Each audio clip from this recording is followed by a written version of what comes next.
that Moses and the Israelites crossed the Red Sea, and I think he marked it with this pillar. And there was one right on the other side of where we think they crossed. And that's one of the reasons we think that was the spot where they crossed. But like I say, this was in the water before, and they stood it up over here. So I believe the Israelis think that this was an important.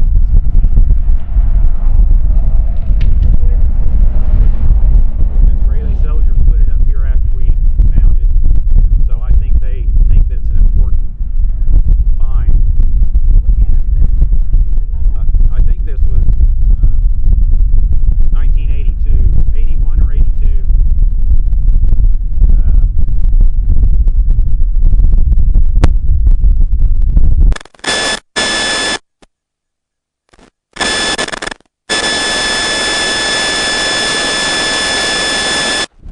Right behind me is Wadi Ratir, if I pronounce that correctly. But I believe it was 81 or 82, the same time we found the pillar. We had a rent-a-car, and coming down to Nueva, we saw there's 3 places like this that go up in the mountains, and in the rent-a-car we couldn't tell how far they went up there. So we drove up a couple and got stuck, and we didn't really know how we could tell how far the wadis went up, and we wanted to know if they went all the way through the mountains. And we couldn't tell just by in our rent-a-car, and we couldn't see far enough, so my father had the idea to rent an airplane. So we went back to Eilat and rented a small airplane, and we flew down here over the wadis, and we took a lot of pictures, and we found out that the Wadi Ratir went all the way through. So we figured that that's a good spot where the Israelites could have come from, because it went all the way through there, and that was the only place that they could get through. And so anyhow, we hired the airplane, which a funny thing, the pilot's name was Moses. So he flew us around, and we were able to see all the way up this wadi. We got a lot of pictures of it, and that's what convinced us that this was probably where the children of Israel came out. And then they headed up towards up the beach that way. That's why I think that it was right close to here.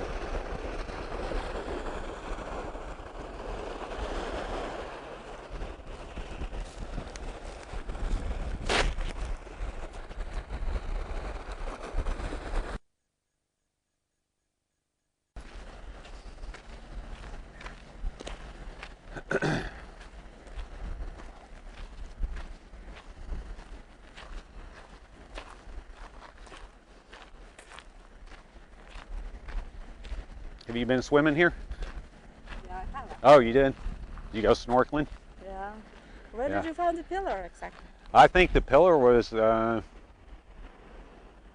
say it was just a little past that tree, maybe. Just right in there, as far as I remember, is where we first saw the pillar that we showed you earlier that they stood up. It was laying, I think it was partly in the water and part out when we first came here. We found that, and then you found the wheels. And we went scuba diving right out here, and me and my brother and father, we took scuba lessons at the house, and we came here and went diving our first time. And we just 3 of us went out. We split up a little bit. And we were on top of the water. The water is real clear. You can see real good when we were here diving. So we swam out and we were split up and we're looking down, and we saw something that looked like it was covered in coral, but the shape was the shape of a chariot, the box. There was no wheels on it. We just saw the box itself. And then we went out just a little bit further, and my brother spotted it first. He saw the wheel on the bottom, and it was quite deep. I don't know. It was. We were amateur scuba divers, so we were lucky that nothing happened to us. But it's quite deep.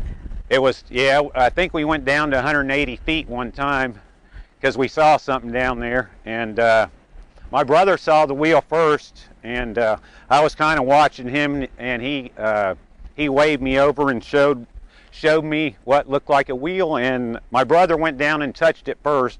It was a gold wheel. When we looked at it, it looked like it was a solid gold wheel, but my brother went down, and Ronnie went down and touched it first, and we pushed on the gold, and it felt hollow. It was like mushy. It's like I think the wood wheels were covered in gold, and the wood the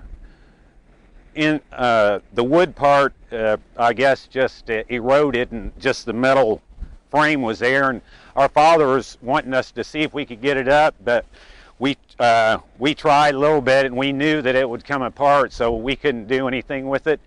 We left it there, and we tried to mark a spot so we could come back and get the wheel out later. The next time we came out diving,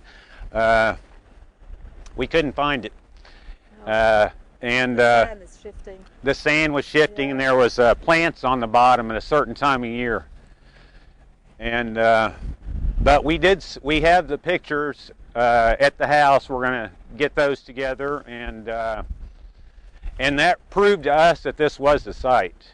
And we think God led us here. It wasn't anything that we did. You know, Dad studied in that, but God really helped him find the spot. And we give all the credit to the Lord.